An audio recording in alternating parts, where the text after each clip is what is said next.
Someone is attacking us. Norse is a turn-based tactics game. The story of Norse is about revenge. It's been a dream getting to do a game in this genre. You must go. Get away! And it follows a character called Gunnar Gripr. He's the son of a powerful Viking chieftain. And his father is betrayed by his trowman, Steinarr Far-Spear. He takes the settlement of Bora. Gunnar and his twin sister Sigrid have to escape to save their lives, and the rest of the game is about them gaining the power to take revenge, go back, take back their birthright, and destroy Steinarr. It's the story about grief, really. You've gone from childhood to, no, now you're in charge. Yeah, now you have to face up to it very quickly and come to terms. And I think they've done quite well in showing that in the story and in the gameplay. Yeah, how they progress. That you evolve as a character. I reached out to Jarl Gripr. A week later, I was in London talking to him and his agent, and the rest is history. At the time, I'd already written 6 novels in the Viking period, so the idea of getting involved again, getting on a long ship and going raiding was an opportunity I couldn't turn down. Blood! For blood! The approach for us was to create a cinematic experience, a kind of playable historical epic, something that players would remember as much for the storyline as for the gameplay. Norse is an archetypal Viking story of revenge, honor. You know, we're not trying to reinvent the wheel, but we're trying to get the human aspects of the Viking world. In terms of, you know, when a Viking warrior died, the most important residuum that he could leave behind after death was his reputation.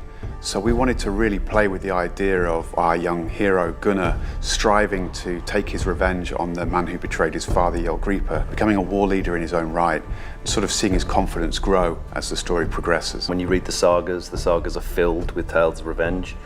It would have been naive of us to try and avoid that part of the Viking mythos. But we will need a warband at our backs, and the favor of the gods. Our heroes are Gunnar and Sigrid. We wanted to make Gunnar a little bit cocky at times. Yes, he does have times when he wonders whether he's ready to go on this big journey and to be the leader and to take on the responsibility.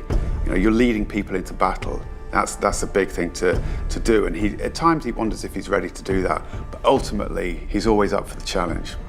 Sigrid is Gunnar's conscience. She levels him, keeps him in his place. I have brought ruin upon us. Are you so arrogant, brother, that you think everything is about you? It's really rare that you get anything that's so cinematic in gaming. It just read immediately like a piece of cinema. But we need to be strong. I need you to be strong. Steinarr Far-Spear is the quintessential Viking. You know, we haven't painted him as a villain because he's only doing what Vikings did. His reasons for betraying his Jarl, I think, are quite understandable. So Steinarr is a warrior, and he grew up with Jarl Gripr when they were friends and they were raiding together. They were living the ultimate Viking life, doing all the fun stuff.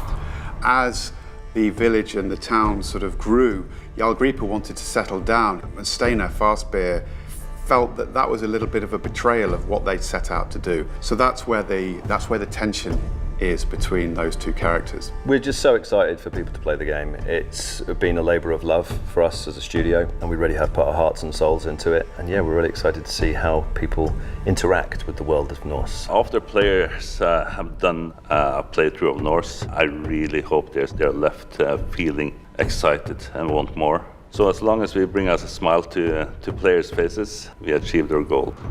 You have to see for yourself. I will prove myself to you and the gods!